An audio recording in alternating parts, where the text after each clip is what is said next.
Halo, jumpa lagi bersama saya dalam studi Al-Quran. Pertama-tama kami mau menegaskan bahwa studi ini tidak sama sekali tidak bermaksud untuk menghina agama Islam. Ya, studi ini hanya ingin mengajak umat Islam untuk membaca kitab sucinya tidak hanya sekedar dengan hati, tetapi juga menggunakan nalar akal sehat. Ya, nah, studi kita kali ini membahas surah Al-Anbiya ayat 112.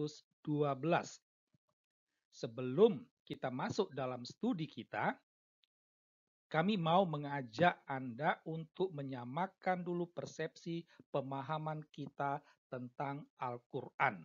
Ya, harus diakui bahwa Al-Quran itu merupakan wahyu Allah. Ya, apa yang dimaksud dengan wahyu Allah? Ya, artinya apa yang tertulis di dalam Al-Quran itu diyakini sebagai kata-kata Allah. Ya, ini. Jadi karena Allah itu maha suci, maka kata-katanya juga suci. Karena itu Al-Quran itu juga adalah suci. Maka tidak heran, ya, tidak heran jika ketika umat Islam menemukan ada lembaran-lembaran Al-Quran di tempat sampah, atau ketika ada orang ya membakar Al-Quran, ya wajar umat Islam itu marah. Karena apa? Karena itu kan kata-kata Allah itu. Jadi eh, meletakkan Al-Quran, lembaran Al-Quran itu di tempat sampah atau membakar eh, lembaran-lembaran Al-Quran itu sama saja menghina Allah. Ya, Allah sudah memberi perintah kepada umat Islam untuk membunuh orang-orang semacam itu. Ini ada dalam surah Al-Maidah ayat 33. Nah, jadi itu ya. Jadi Al-Quran itu adalah wahyu Allah yang tertulis di dalamnya diyakini sebagai kata-kata Allah. Umat Islam juga percaya bahwa wahyu Allah itu hanya diterima oleh Muhammad. Itu ya.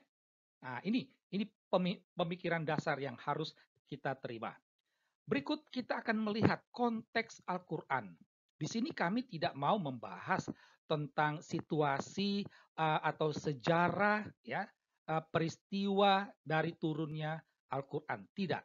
Kami mau melihat konteks ya ayat-ayat Al-Quran. Jadi seluruh ayat-ayat Al-Quran konteksnya itu sama, yaitu di mana wahyu Allah itu disampaikan kadang oleh Allah Subhanahu wa taala, kadang oleh Jibril kepada Muhammad. Ya, gitu. Ya. Nah, jadi kalimat Allah itu disampaikan terkadang oleh Allah sendiri, terkadang oleh Jibril disampaikan kepada Muhammad. Jadi di sini Muhammad berperan sebagai lawan bicara Allah, penerima wahyu Allah atau sebagai orang kedua. Nah, sampai di sini kami harap kita sudah satu pemahaman kita tentang Al-Quran.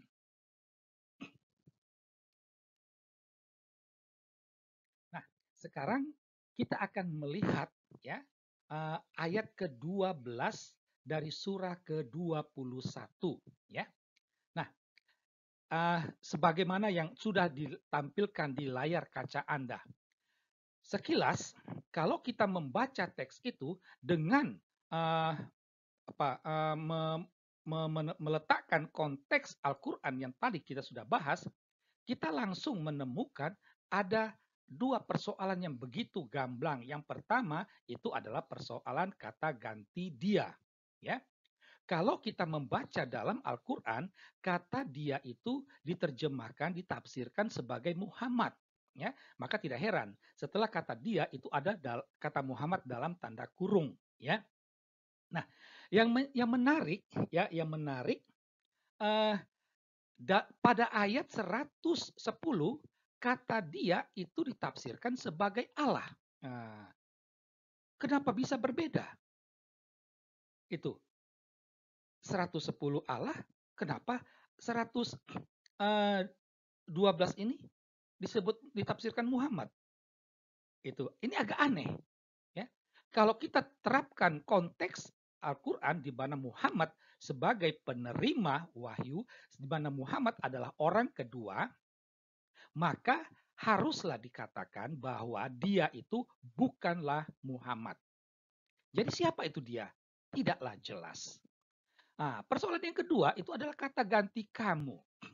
Ya, kamu di sini ya secara logika itu adalah orang orang kedua. Oleh karena itu sesuai dengan konteks Al-Quran, kamu ini adalah Muhammad. Ya, persoalan lain kalau kita memperhatikan dua kalimat yang dikatakan oleh dia tadi, ya, itu ada dua kalimat, ya. Nah, kalimat pertama, ya Tuhanku berilah keputusan dengan adil. Yang berikutnya itu adalah kalimat kedua. Menjadi pertanyaannya, apa kaitan kalimat pertama dan kalimat kedua? Sama sekali tidak jelas, ya, tidak nyambung, ya. Yang berikut, apa maksud kalimat kedua? Ini juga tidak jelas. Kalimat kedua ini menggantung, ya tidak tuntas, ya. Ah, pertanyaannya, benarkah kata ganti kamu itu adalah Muhammad? Ya, ah, jelas. Ini agak membingungkan, ya. Ah, apa yang dikatakan oleh kamu tadi? Semuanya ini tidaklah jelas, ya. Ah, ini kita hanya menggunakan akal sehat saja loh ya dari pemaparan tadi, ya. Semuanya tidaklah jelas. Nah, kita sampai pada kesimpulan logis ya. Dari pemaparan di atas dapatlah dikatakan yang pertama, surah Al-An'abiyah ayat 112 itu kacau balau dan tidaklah jelas ya. Kekacaubalauan dan ketidakjelasan itu misalnya terlihat siapa sebenarnya yang berbicara itu. Siapa sih yang sebenarnya yang menerima? Artinya bukan Muhammad ya, bukan Muhammad yang menerima. Apa kaitan kalimat satu dan kalimat kedua? Apa yang dikatakan?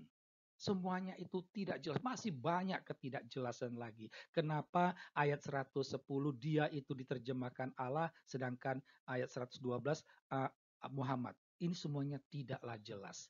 Karena kacau balau dan ketidakjelasan ini patutlah dikatakan Al-Quran bukanlah wahyu Allah. Dan karena Al-Quran itu bukan wahyu Allah, maka kesimpulan logisnya adalah Al-Quran adalah rekayasa Muhammad. Nah, semuanya ini seakan-akan membenarkan apa yang pernah dikatakan oleh J.K. Sheldon bahwa Al-Quran itu lahir dari pikiran kacau yang ditulis di atas kertas. Ya, oke. Demikianlah studi kita tentang surah Al-An'abiyah ayat 112. Semoga mendatangkan pencerahan bagi Anda. Sekian dan terima kasih.